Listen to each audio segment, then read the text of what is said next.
Or a text. I just got a text message.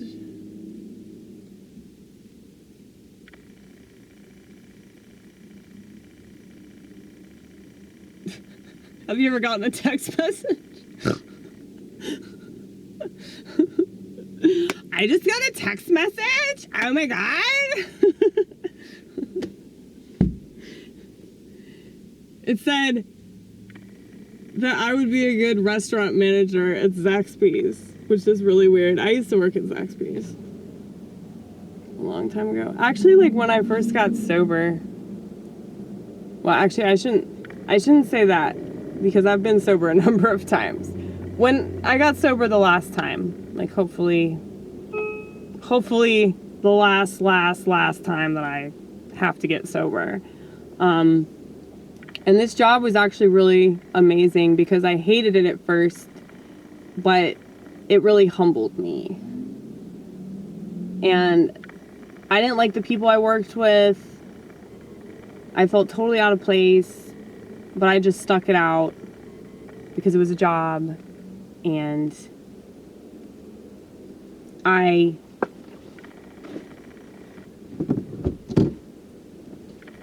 was having a really hard time with sobriety, mainly because I was just beating myself up a lot, because I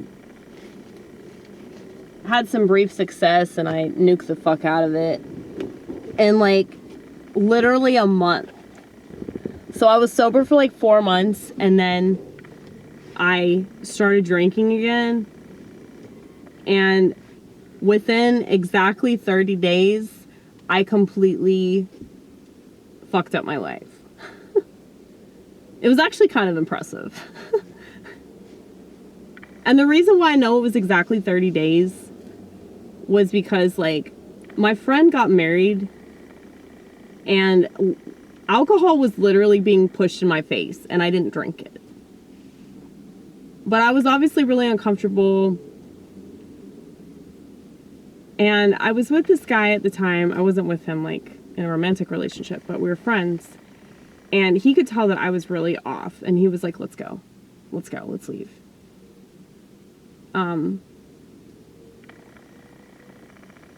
But I like insisted that we stay. And we ended up going camping. And of course, that's where I relapsed. And, I remember like the day that I started drinking again, because yeah, it was after the wedding. It was the day after the wedding. So it was like May 29th. And June 29th was my sobriety date.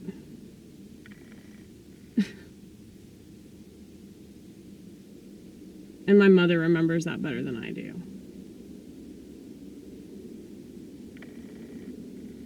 But yeah, it'll be 15 years. If I can make it. Pray for me. Not that it's a temptation, but it's always an option. You know, even if I might say it's not an option, no, it's still an option. Liquor store's right up the street, dude. It's always an option. There's always mouthwash, too. There's always mouthwash and fucking extracts and all kinds of shit. If you're ever withdrawing, this is an alcoholic tip. If you're ever withdrawing and the liquor stores are closed, or you live in like an alcohol unfriendly state, say you're in fucking Utah or some shit, maybe Georgia, just go to the grocery store and get you some fucking extract or some mouthwash. Or Windex or something. I mean, I know that sounds bad, but like I heard that in AA meetings. Okay? So, yeah. Alcoholic tips. I'm saying this if you're withdrawing. I'm not saying replace liquor with fucking Windex. I'm saying, like, if you're having really bad withdrawals and the liquor store's not open and you don't want to have a seizure, I would highly suggest, if you're not fixing to go to the damn hospital or into like a detox center or something, And if you do that, you best believe they're going to try to put you on all kinds of psychiatric medication. Just be prepared for that, okay?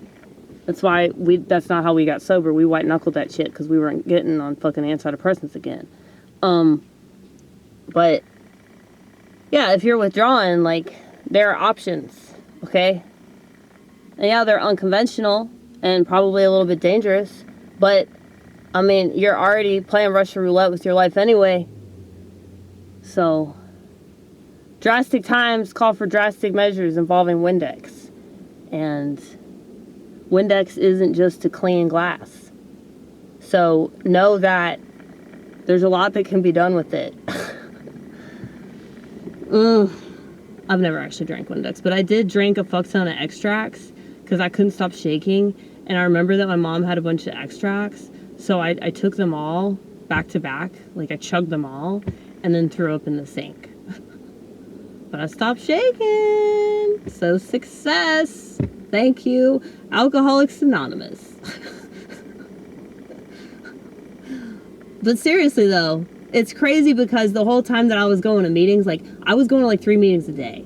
I didn't need to fucking be there, but I was there because of the identity aspect of the program. And I was really insecure. I was in my early 20s, so it just made sense to go to 3 AA meetings a day, even though I wasn't physically dependent on alcohol. But, like, I remembered hearing stories in there from people that had been physically dependent on alcohol, people that were a lot older than me that had way more experience.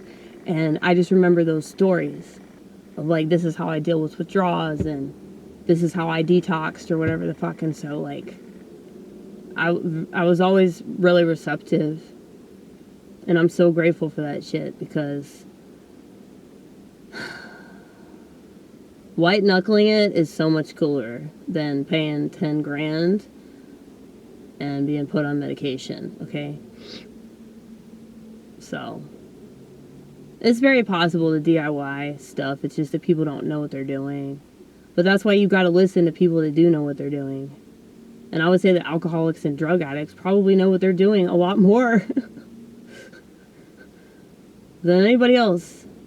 I mean, if you think about it, like, how many people exist in this country that are alcoholics and drug addicts that are, like, functioning, that have a job and everything, and it's like, they're that way for years, even decades.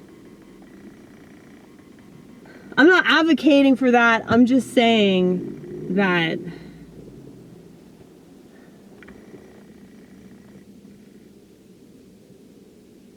if you know a lot about that sort of lifestyle, then you can help other people if they're struggling with something, you know? So, I'm just saying. Alcoholic tips. Back to Zaxby's. Yeah, during the first 3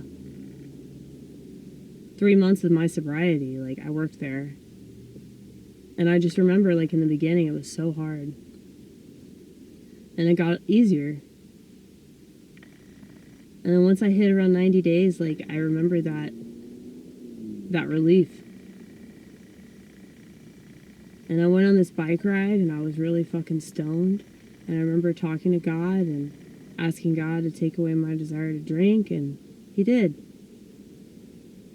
I can't explain that to people that don't believe in God, or they think it's all just some bullshit. I think that everything's bullshit. I mean, the case that atheists try to make is a case that I could make about a lot of other things too. So, I don't completely disagree with the way that you look at things.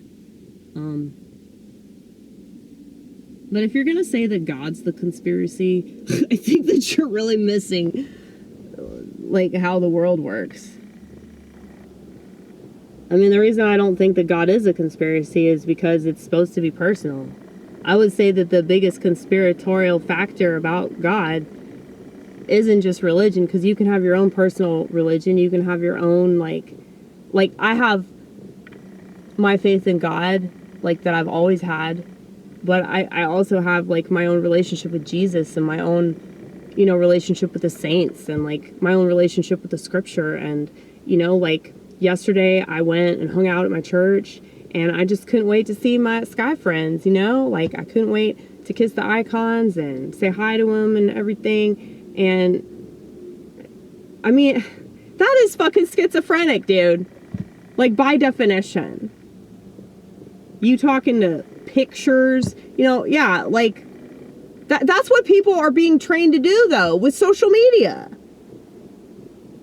Like, think about it like this. Say you go on Twitter, or I'm sorry, X. Say you go on X, and you see all these different tweets from people that you obviously don't know. Like, it's a bunch of strangers yakking nonstop on a social media site, okay? Or a social network, rather. And maybe you're, like, responding to that or reacting, really. Because I see this on YouTube as well. I think that YouTube is just as bad. So I kind of agree with the people that point out that YouTube is still social media. It definitely is. It definitely is. And you can abuse it the same way that you'd abuse a social network.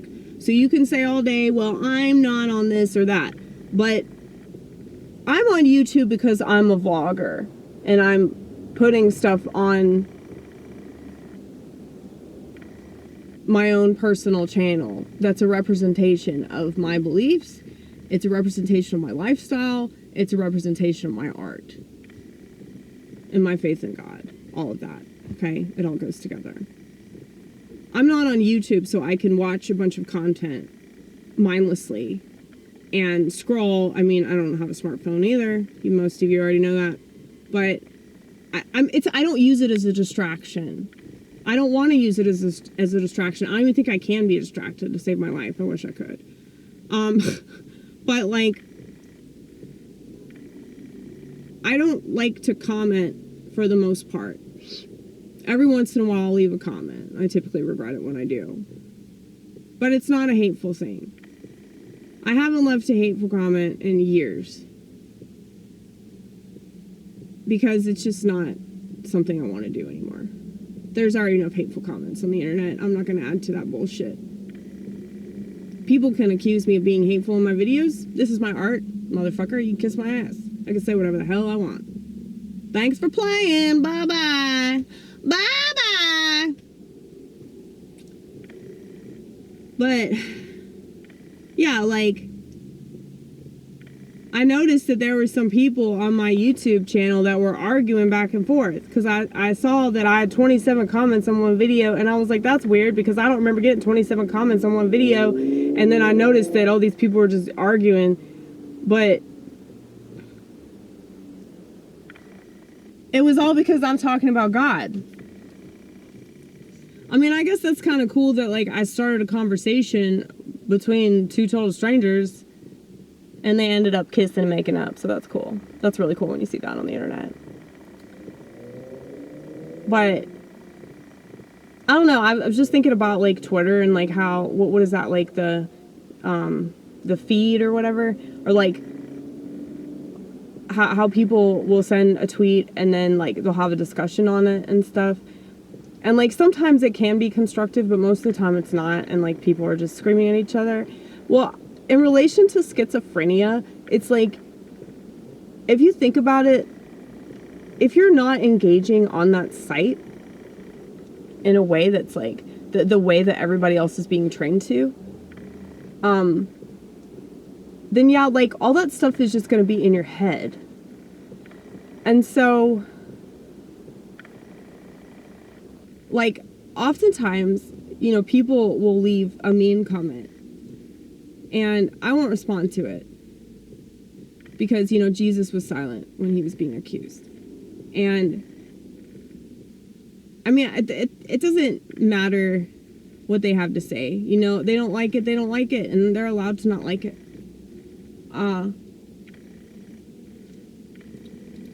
And people have a problem with me. That's on them a lot of the time, too. And I'm not going to engage with that. I'm not going to engage with, like, an immature person. Because that's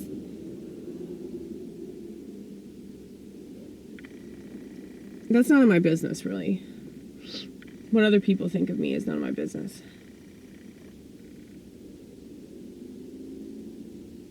You know? But I really mean that. That's what's crazy. I never thought that I'd be able to say that shit and mean it. You know? Because, like, yeah, a lot of people are way too sensitive. But it's like, so what? I mean, people don't know me. Like, the people that actually know me, people that have worked with me for years, people that have done comedy, my friend Ronit, you know, my family, people I go to church with. I mean, well, there's some people on my YouTube that have been with me for a while, and y'all appreciate it.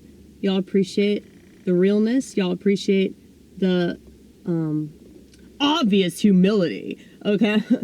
Humility, like, that's totally, this is the face of humility. You know what I'm saying? Like, I think that there's, like, a sincerity that I have that you don't really get. But I've always noticed that. It's not just because of the internet. That's just the way of the world. You know, people are just insincere because they don't know how to be honest with themselves. If they don't know how to be honest with themselves, how the fuck are they going to be honest with you? So, there's something in it for them to lie because they're more likely to fit in with a society if they lie.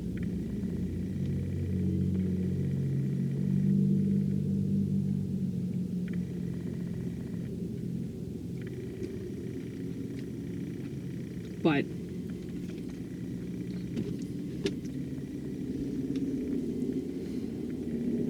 what are we talking about now, dude?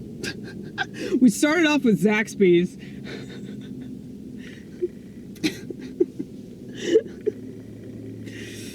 Oh shit. I don't know, I think I was talking about people, like, people appreciating me or people knowing me. Like, if the people that know you appreciate you and understand that you mean well,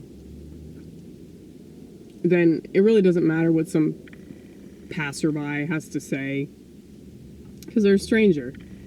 And, you know, just the way that our world is right now, it's so screwed up. The reason why people are screwed up, okay, hopefully, if you watch my channel enough, you'll get some empathy, okay? Don't judge people for falling victim to this culture, okay? They are caught in the crossfire, as I say. They're caught in the crossfire of politics. I mean, especially with women, dude. Women are gone. And they're gone because they're already stupid, okay? And I don't mean that to be mean. I'm saying that because they're just emotionally unintelligent. We have extra emotions, okay? Women are supposed to be emotional. Like I've said, we're supposed to cry. We're supposed to be empathic. We're supposed to be nurturing and all that shit. In a lot of ways, I can't be a nurturing person, you know, in a relationship. So I do that, you know, with my artistic endeavors, I think. I do that with, you know, various church functions. And, you know, I'm very devout. I'm a very passionate person. And so I try to just throw myself into that. If I can't throw myself into other things that I'm supposed to do because I'm a woman or whatever the reason is, it's like, okay, well, I'm going to overcompensate over here then. You know, that's why I make so much stuff. But, I mean, the fact that people are falling into all these traps, especially my gender, the fact that white people hate themselves, they've been trained to hate themselves. And I think black people have been trained to hate themselves too. I think that white people are finally getting that. Not that we deserve it. Nobody deserves that. Nobody deserves to be told that they're shitty because of the color of their skin. or that they're bad because of things that their parents did. You know, it's like,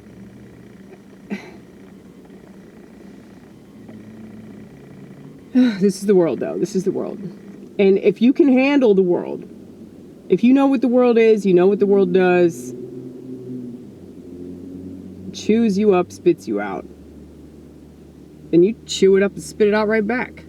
And that's what we do. That's what comedy's all about, my friend. So, yeah, I mean, I feel like it's what I'm supposed to do. It's cut out for me. I just told people at my work that I'm like, hold me accountable if I don't go. I'm trying to change my schedule so I can make it to another mic. Because one of my colleagues, Brandon Jarrell, he's hosting a mic. He used to host it at Cafe Coco. Y'all remember Cafe Coco, that little coffee shop? Okay, so apparently they revamped it. Now it's this other place. It's like a cocktail bar, or it's like a fancy dive bar with hot dogs, which is interesting. But it's right across the street from an AA clubhouse. And since I started going back to meetings, I'm like, oh, maybe I could go to the clubhouse, catch a meeting over there. It's really cool because they have meetings all day. During Christmas, they have a meeting every hour, which is just amazing. A lot of homeless people hang out over there because they can get free cigarettes. But, yeah, dude.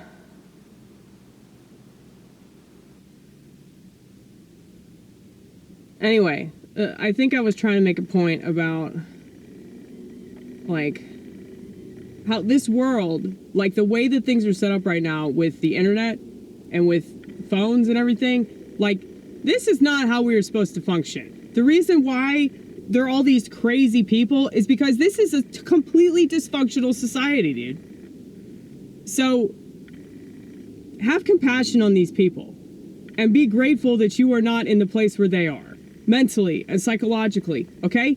So, if you have God, or you have, you know, your own thing going, you got a relationship with yourself, or maybe you got a good spouse, or, you know, a good relationship with your kids or your pets or whatever the fuck. Just be grateful for that shit. Don't be like, oh, well, you should do this and you should do that. I mean, unless you're gonna make art, shut the fuck up. Shut the fuck up. There's all these people, like, it's like, this is why narcissism has taken over. Because it's being encouraged. Like, social networks are the devil. They are, dude. They are. That's why I haven't posted on Instagram in like over a year, because I just don't feel right about it. But I have all these posters, so there's really no excuse for me not to, because it's art. But I don't know. I just fucking hate it, dude. I'm on Instagram to talk to Ronit. That's it.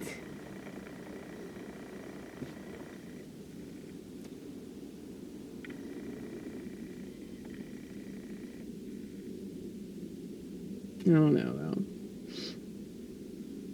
The voices.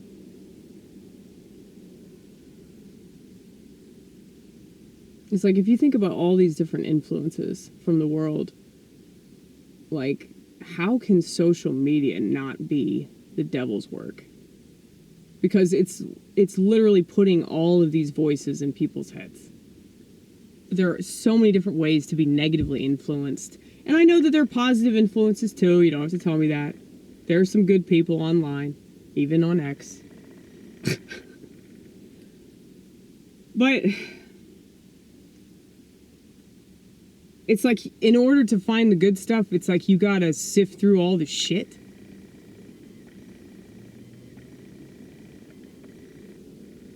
It's like, what are those things, like you take them out to the beach, you know what I'm talking about, metal detector, where you're like trying to find gold coins or something. It's like that.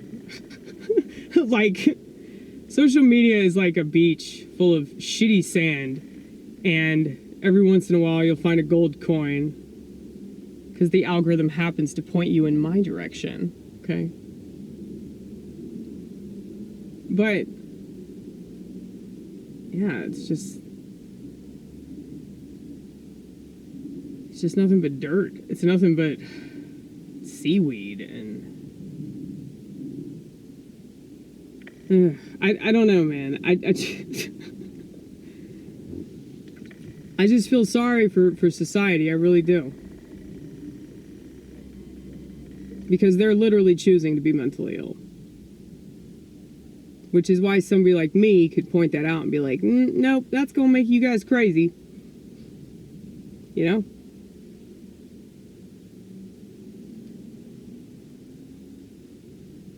See, I smell this and I feel better because it's tea tree oil. And tea tree has a really soothing scent. Really soothing. It's very earthy. There's this dude I used to hang out with. I used to smoke a lot of weed in his grandmother's basement. And the basement smelled just like tea tree oil. And it makes sense why I have this essential oil in my Tree of Life necklace. In case you haven't seen it.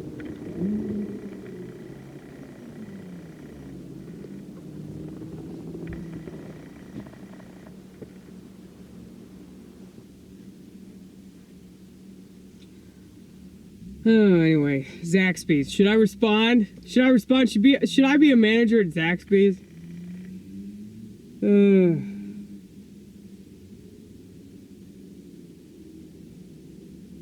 I can't see myself being a fucking manager. Are you kidding me, dude? That's crazy. I don't know why the fuck they text me that.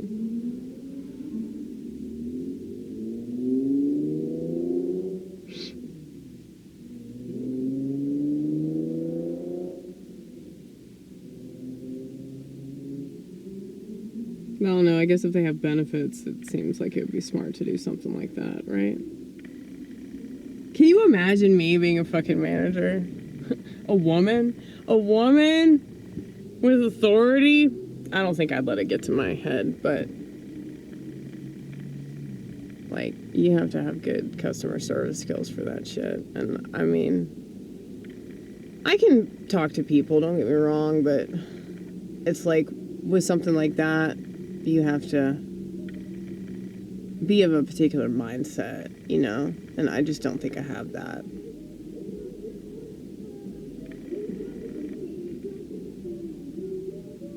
Did you hear that? That's an old song they were playing. Oh. That was back when, like, rap wasn't as bad as it is now. You know? The music has gotten so intolerable. And it's not just rap. Like, people always want to complain about rap. All of the genres are terrible. That's why they decided to mix country and rap. So crap.